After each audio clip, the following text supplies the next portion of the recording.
permissão da mentora.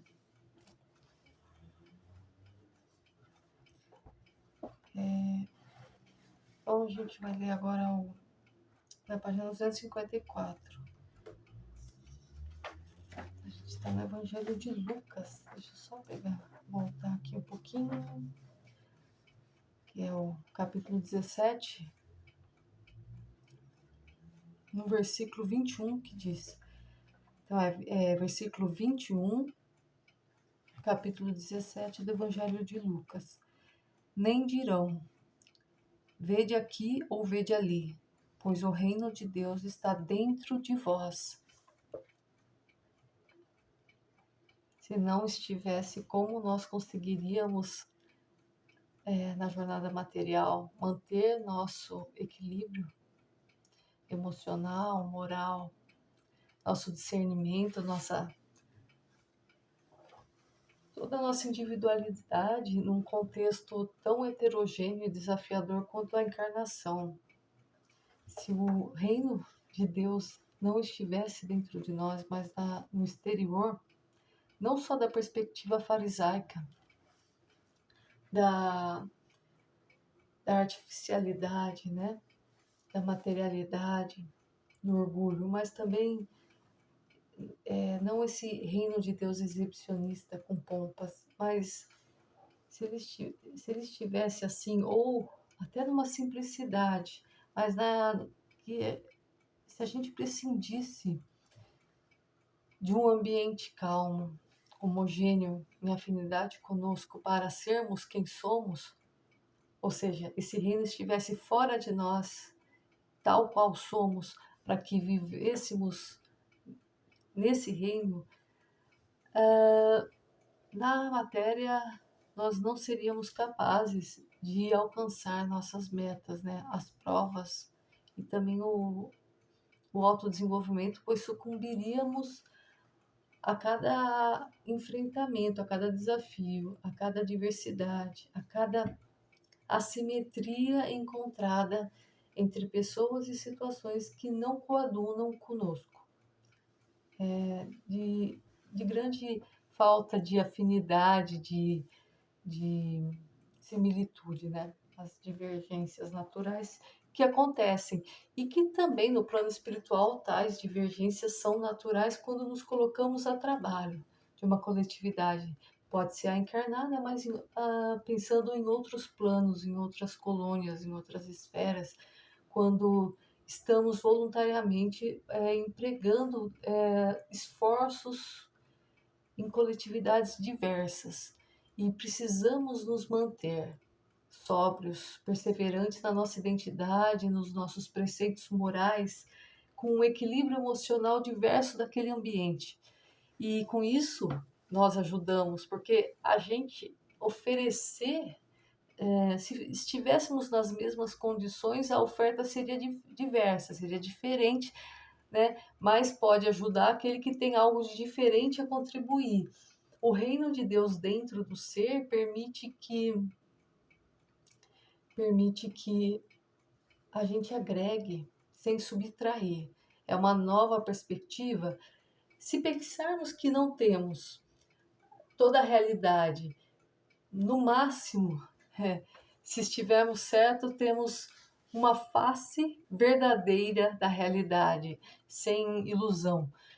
Mas quando acrescentamos a nossa perspectiva à vida de alguém, a uma coletividade, a um contexto específico externo, sem corrupção, né, o máximo possível, e essa sem corrupção é manter-se íntegro, independente da influência, e isso no nosso grau de desenvolvimento inviável, mas é uma busca, é um anseio pelo equilíbrio, pela harmonia, pela serenidade, pela não corrupção em nenhum aspecto.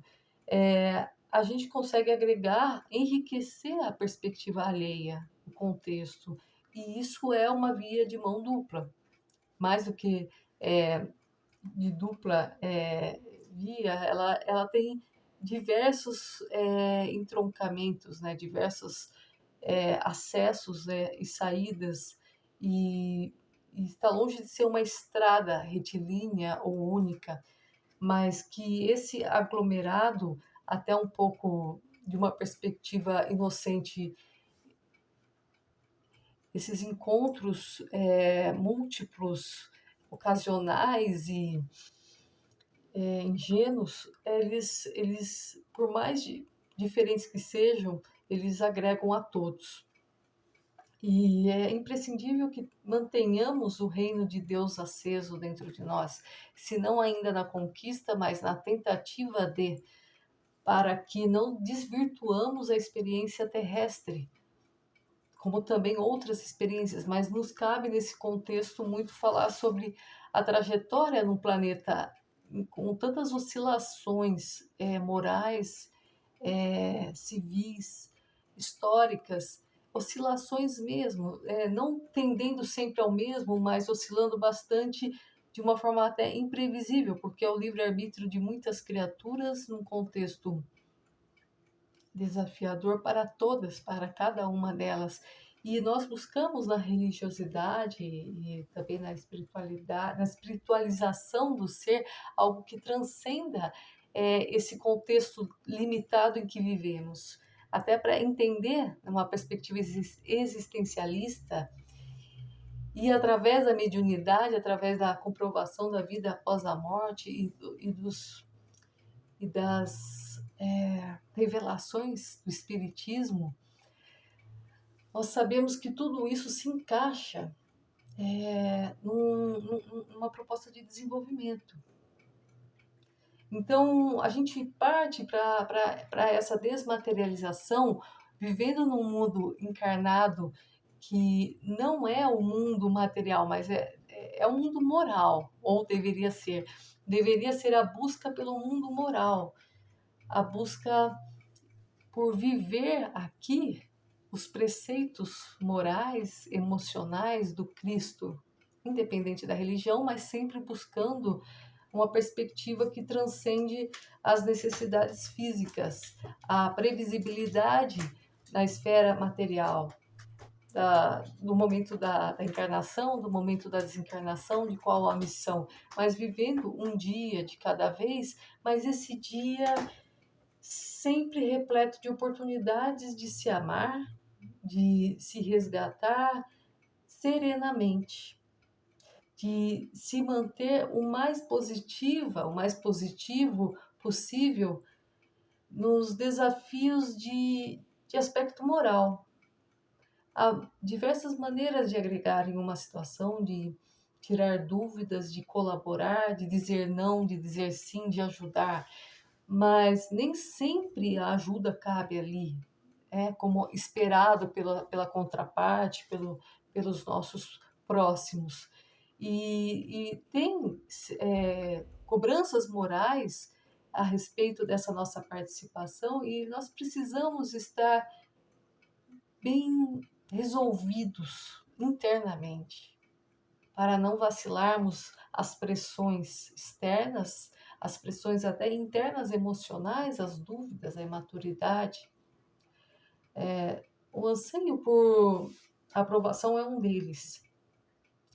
Confundir amar com satisfazer é outro.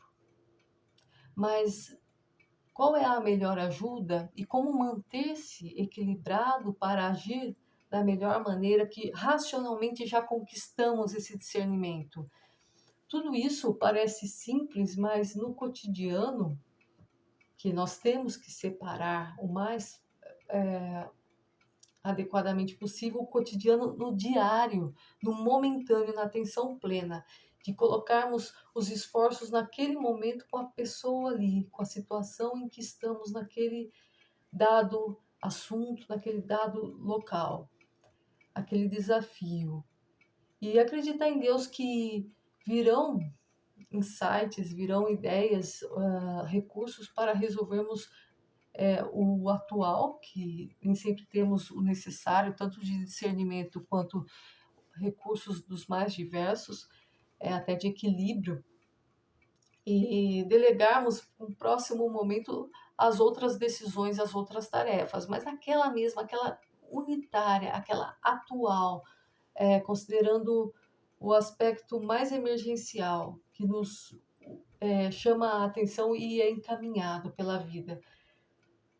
A gente precisa estar bem definido internamente se a gente vai encarar as consequências ou vai sucumbir à corrupção, seja uma corrupção do assédio moral, do assédio das necessidades materiais, emocionais. E isso só vem depois que a gente descobriu a melhor atitude naquele momento, bem, considerando os nossos recursos, a nossa disposição e tudo mais, que varia muito, varia em cada aspecto. É uma fórmula com diversas variáveis ali, que torna bastante complexo e que a gente tem que ter calma, paciência para ponderar e muitas vezes a gente não se propõe a agir de imediato, mas a gente primeiro precisa raciocinar, sempre com o preceito cristão, mas se limitando naquela engrenagem, mas também se responsabilizando, porque algo sempre podemos fazer, mas com critério.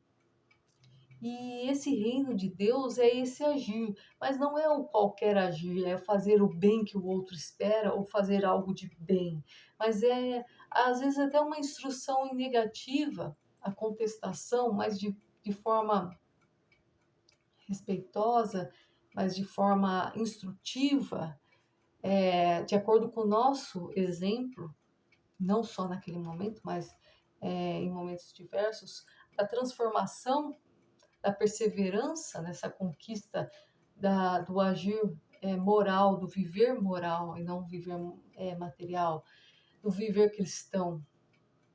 Até o exemplo de entender antes de decidir e decidir antes de agir, sentir, pensar antes de acolher o outro. Sem um julgamento, mas com uma análise sim, com uma ponderação sim, com uma perspectiva menos de dar uma resposta e mais de compreender e algo agregar ali, independente do que seja. E é preciso, para toda essa complexidade que surge no viver, mas não no falar, é preciso manter-se o mais equilibrado e consciente das suas capacidades e das oportunidades.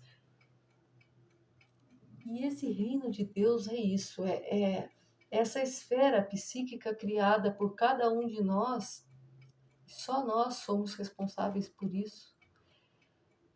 E temos diversos recursos filosóficos, religiosos, morais, instruções divinas, a natureza, os recursos materiais, os recursos emocionais da família, da comunidade, os pontos de consolo, né, de reconforto, são tão nutritivos e nos amparam para que mantenhamos, ou pelo menos perseveramos nessa busca, nesse anseio, na esperança de que consigamos algum dia manter um equilíbrio, uma serenidade em cada situação.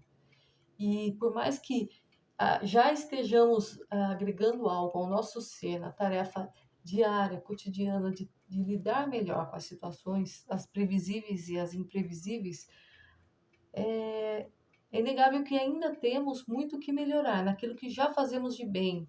Então, é imprevisível o findar dessa tarefa de autoevolução, de autodesenvolvimento, de autorresponsabilização pelo viver o reino de Deus, viver essa vida imprevisível ao mesmo tempo, até o que é previsível é desafiador. Viver essa vida tão assimétrica, tão diversa, em respeito a toda essa diversidade que é natural e que não deveria ser diferente, em respeito a todo desafio que deve existir, por isso estamos aqui.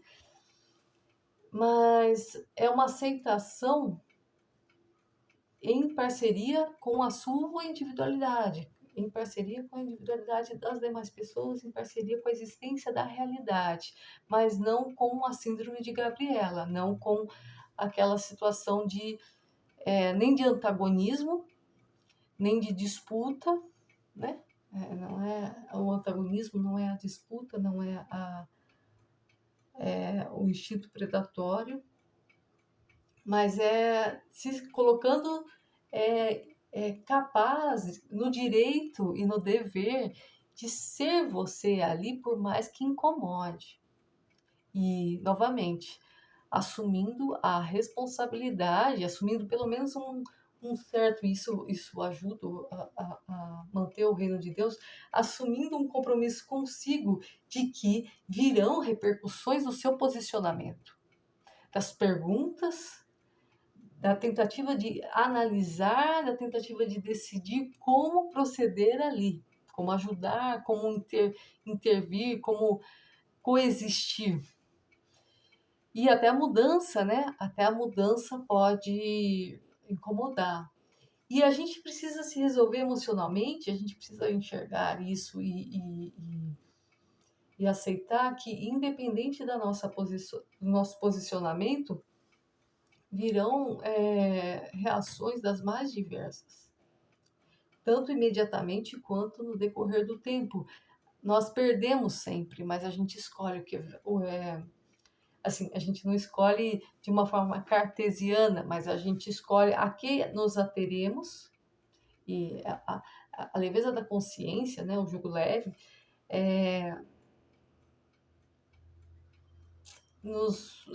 eu troquei. A, a, a, essa estar bem resolvido consigo,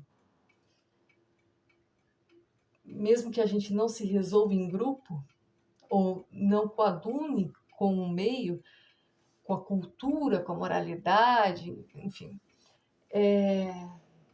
que varia muito, né?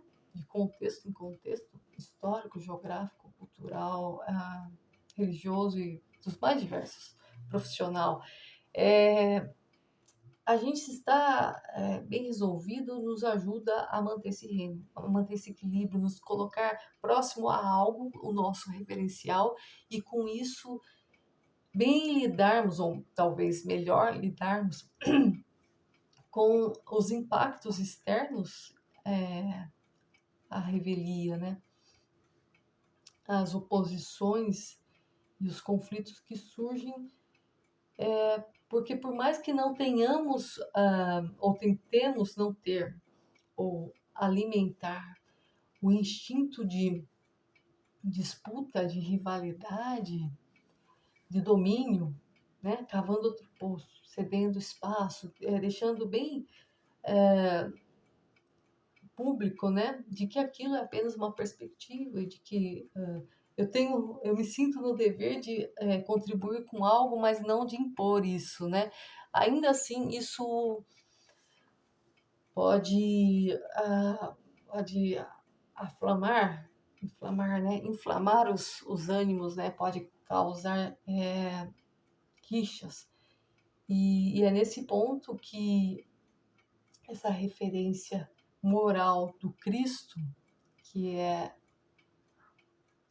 um fato histórico e não religioso, se a gente destituir tais revelações propagadas por diversas religiões, diversas culturas, que o Cristo exemplificou, e que é uma proposta de vida. E viver essa proposta, apegado a essa proposta, você naturalmente se desapega daquilo que é diverso, porque você tem que se posicionar. E estar fiel a isso, como se fosse estar fiel a você, já traz esse reino dentro de nós mais vivo, mais estimulado, e nos acalma no sentido de que, por mais leviano que pareçamos, por mais infiéis aos demais, ao grupo, ao contexto, ainda fazemos sentido, né? Para quem é a frase do Nietzsche, né? Para aqueles que não escutam a música, né? São loucos os que dançam, né? Parafraseando. Mas a moral cristã é muito assim, né? É você ser um perdedor em vários aspectos para depois alguém notar, não todos, nem a maioria, notar que aquilo fazia muito sentido no contexto, na linha de raciocínio, na vivência daquela criatura. Ela abdicou de todo o resto, porque ela precisava, né? focar em algo, ela priorizar algo e seguir algo, para que ela estivesse bem consigo. Fica redundante, eu sei, ficou redundante, mas é que não tem um equilíbrio, não tem uma sanidade e não tem consistência no viver e não tem autodesenvolvimento se não buscarmos isso. Essa paz interior, esse reino de Deus dentro de nós. A gente não pode depender de induzir o outro a isso, consciente ou inconsciente, imputar. A gente não consegue fazer isso nem conosco. É um exercício infindável de praticar o diferente agir na nossa vida internamente. Ver o outro, ver as situações de uma forma mais otimista, esperançosa e ao mesmo tempo desapegada, sabendo que ali a gente está se desapegando, perdendo sonhos, perdendo conquistas que são vãs, né? Não são morais, são egóicas, são materiais. E aquilo ainda dói. Perder ainda dói. Fazer o que a gente definiu como certo, a gente acredita que é o certo, mas que a gente ainda não faz incompleto, ainda dói. E isso porque estamos convencidos. Imagina tentar fazer isso com uma criatura que nem sabe o que você quer, o que está acontecendo, que não tem esses parâmetros, que não está decidida, não vê a beleza, a grandiosidade em tudo isso. É um conflito, é uma guerra civil. Então, é interno, esse reino de Deus é interno. Para terminar, eu vou ler de novo o versículo 21 do capítulo 17 de Lucas, só para fechar o tema. Nem dirão, vede aqui ou vede ali, pois o reino de Deus está dentro de nós. Eu vou... Bom, a gente termina. Eu vou ler um texto, tem diversos textos nesse livro, mas sobre esse versículo. Eu vou ler o Reino Divino, na 254. Quando se vos disser que o reino de Deus está aqui ou ali, não acrediteis, porque o reino divino não surge com aparências exteriores. Semelhante conceito do Cristo exorta-nos ao imperativo da iluminação interior, para que o nosso coração não se tresmalhe na sombra. Essa iluminação interior também é um estudo da doutrina espírita, que é uma filosofia extremamente vasta que tende a crescer com análises mais ricas e profundas de todo o legado cristão, que é trazida pelos encarnados intelectuais que averiguam, que analisam melhor, com mais critério acerca das palavras, do contexto, dos significados e da aplicação na nossa vida moderna.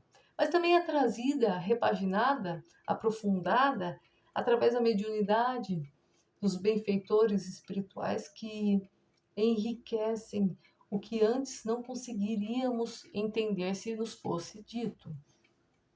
Bom, retomando o terceiro parágrafo. Habitualmente exigimos dos outros determinadas rotas de ação, qual se nos assistisse o direito de fazê-los caminhar com os nossos pés.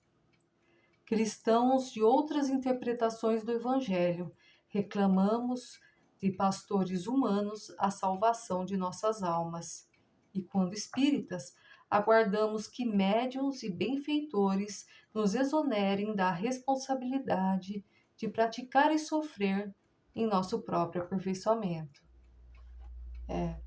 Ser cristão não é ser um sádico, né? Nem com os outros, nem conosco. Não é a fuga ao desafio, mas é enfrentá-lo da melhor maneira, do mais conscientemente possível, com as ferramentas, e aqui ele fala da iluminação interior, que são habilidades que criamos, mas vem muito da instrução e também da vontade genuína de viver, de enxergar a realidade sem fugas, sem desculpas.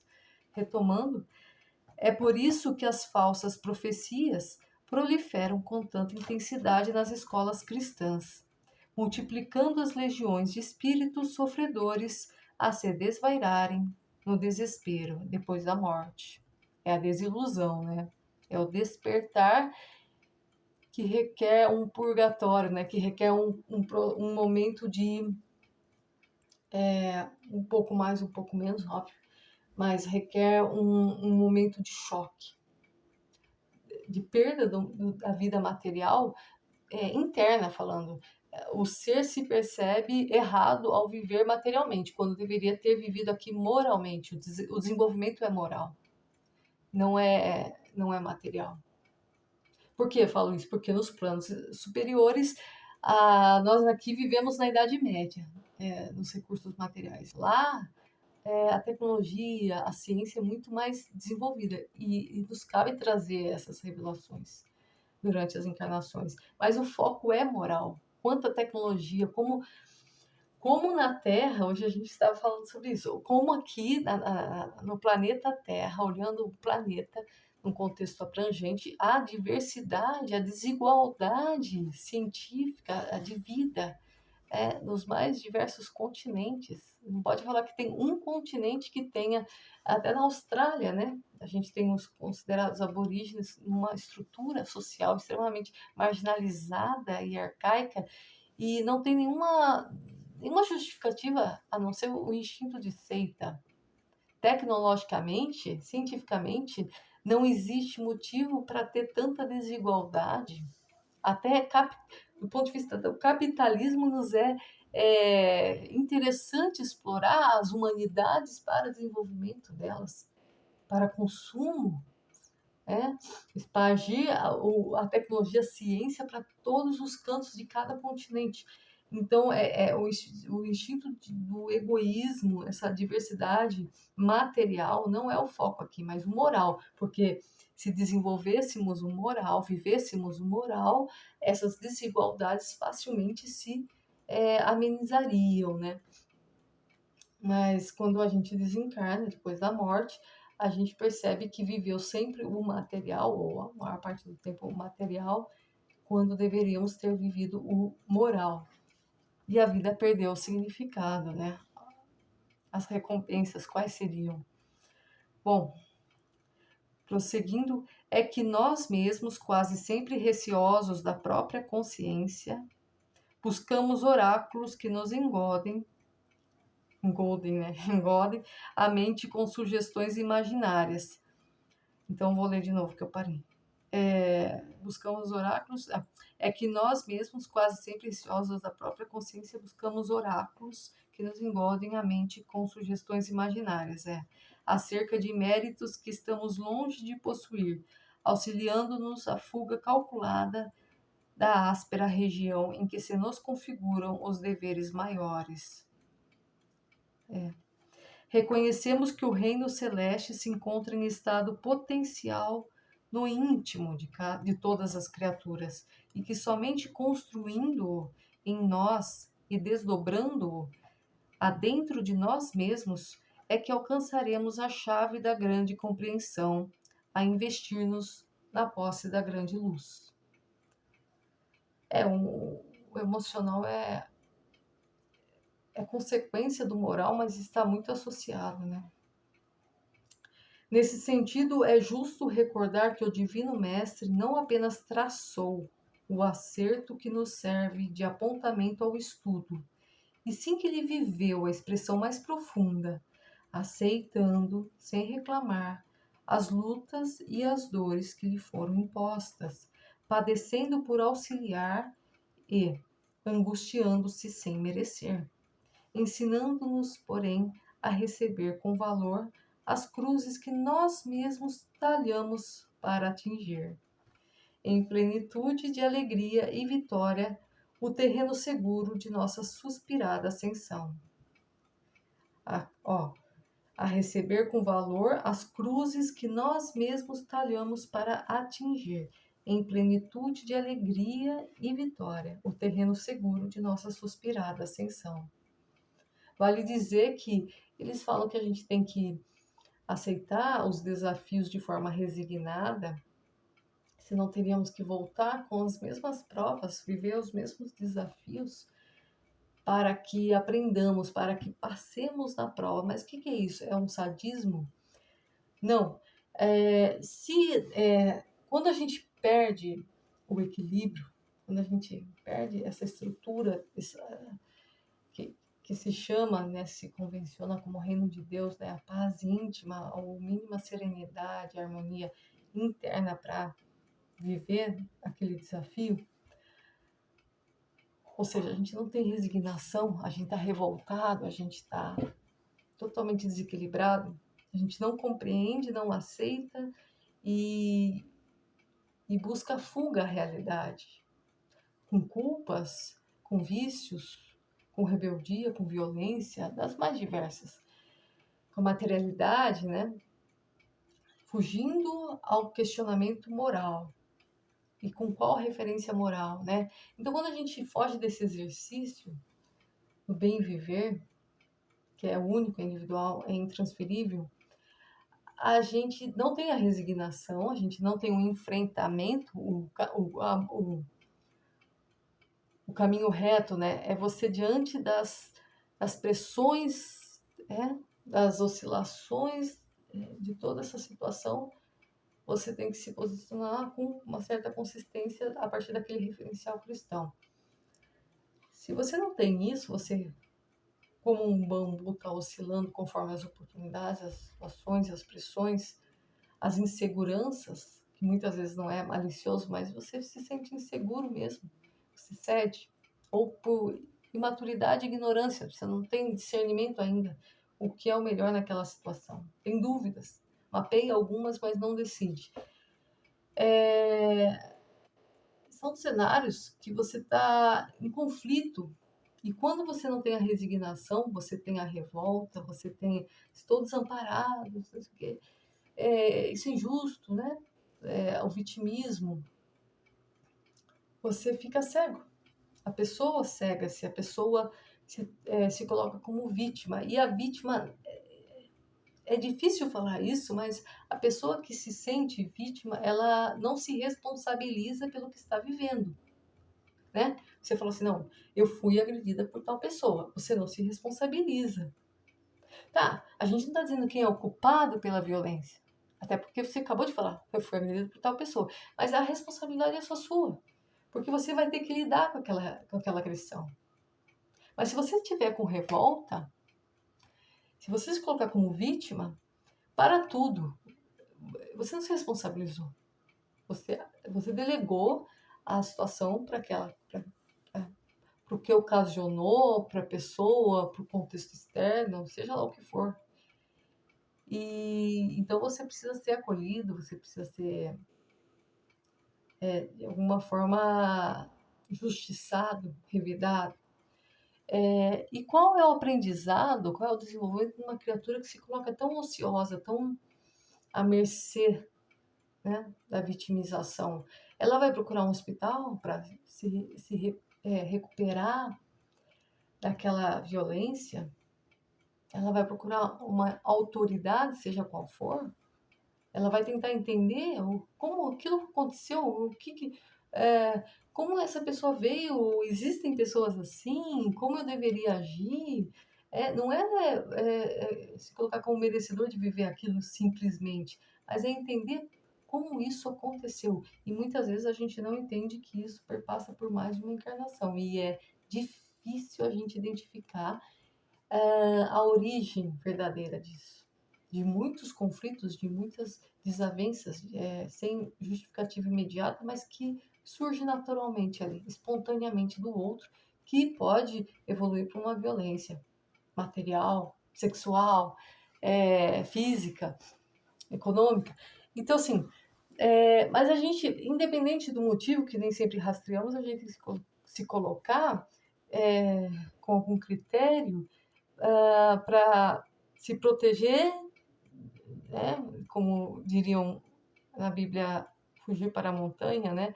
Mas também como reagir naquele momento, se aquele quadro se reproduzir, começar a se reproduzir, qual é a melhor maneira de lidar com essa situação? A quem recorrer, como recorrer, quando recorrer? quando a gente não entende tudo. E com a revolta, com o vitimismo, a gente não se responsabiliza por toda essa análise, por toda essa forma variada de agir e reagir, de prever, de estudar, de conviver. A gente perde o equilíbrio, sai do tal reino, perde, abdica dos critérios, abdica da análise, da elucidação, né? Da vida, do desafio ali em questão. E se torna, vai para a selvageria. Primeiro é emocional e depois espontaneamente reagindo ou se protegendo demais ou se fechando por autoproteção ou agredindo, né, por autoproteção. E tudo isso se torna desequilibrado. Tudo é o outro, tudo é o externo. E você internamente está totalmente desajustado. Esquece que tem ali um propósito moral para cada experiência, que pode não ser recente a origem, a causa, mas mesmo que não tenha uma causa na sua vida, mas seja um destempero alheio, que a gente sabe que isso acontece, que a gente pode ser poupado por Deus, mas às vezes é o pneu furado, né? A gente pode estar passando por aquilo e passe várias vezes e aprenda a lidar com aquilo a ponto de prever e sair o mais rápido possível de situações enganosas. E quando não conseguir, falar, nossa, nem vi. É uma bala perdida que me pegou. E lidar o mais assim, isso não é meu. Eu tenho que lidar com isso, mas a causa eu não sei qual é. O meu papel aqui é sair o melhor possível dessa situação que eu não previ, que eu não consegui lidar. E tudo isso passa por uma harmonia, por uma resignação, mas também olhando sempre o mais à frente. É um grau de egoísmo saudável no sentido de você viver em harmonia e equilíbrio com a realidade, com o outro, mas focando em se responsabilizar pelo que você pode, consegue naquele momento, sempre do aspecto moral, que é a saúde mental, né? O que é o reino de Deus se não é a saúde mental? Com critérios morais, com desenvolvimento emocional, para ter a força emocional de enfrentar alguns desafios, eu esqueci a palavra, mas é algo que em algum grau nos afeta inevitavelmente, até por nos posicionarmos ou por existirmos, por coexistirmos, ainda mais na matéria, na grande diversidade. E toda essa alternância instiga ainda mais, né, a necessidade de procurar esses critérios do bem viver, que tantos filósofos batem cabeça de forma até materialista, mas esquecem que a gente tem boas referências de uma pessoa que passou por isso e passou bonito. E passou bonito, e deu o que falar. E nós temos, inclusive, filósofos daquela época, em outros contextos, que mencionam o Cristo, que estava revolucionando aquela região do Oriente Médio. Me foge agora o livro que eu li a respeito, mas que não era um livro religioso, mas um livro filosófico a respeito disso. O quanto intelectuais da época mencionavam a trajetória do Cristo como intrigados pela repercussão. Então, a gente tem referências das mais diversas, e isso pode ser tido como um aspecto moral exclusivamente, não religioso, mas que traz, óbvio, cientificamente, já foi provado, não precisa ter a mediunidade, mas cientificamente já foi provado o regresso, a existência, né? A pré-existência, né? E do espírito. Então, tudo isso passa, o autodesenvolvimento passa por pela nossa harmonia interior. E isso passa por estar bem resolvido com algum parâmetro, algum referencial. E cada um adota o seu. E quem ousa adotar um critério alheio, local, transitório, perde-se. Porque você sempre vai perder e perder por algo que não acredita. Algo volúvel e que é usado inclusive contra você. Por você corresponder a esse critério público, convencionado, externo, mas pontual, no tempo e no local. Então, o mais seguro e o mais, do ponto de vista de sanidade, né?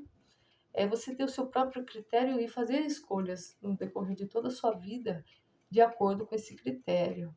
E entender que perderá muito diante das oposições, das contradições. Isso contradiz aquilo, contradiz aquele outro, e você precisa se excluir ou enfrentar rejeições de acordo com a falta de afinidade. Bom, a gente acabou falando um montão, mas esse era um tópico bastante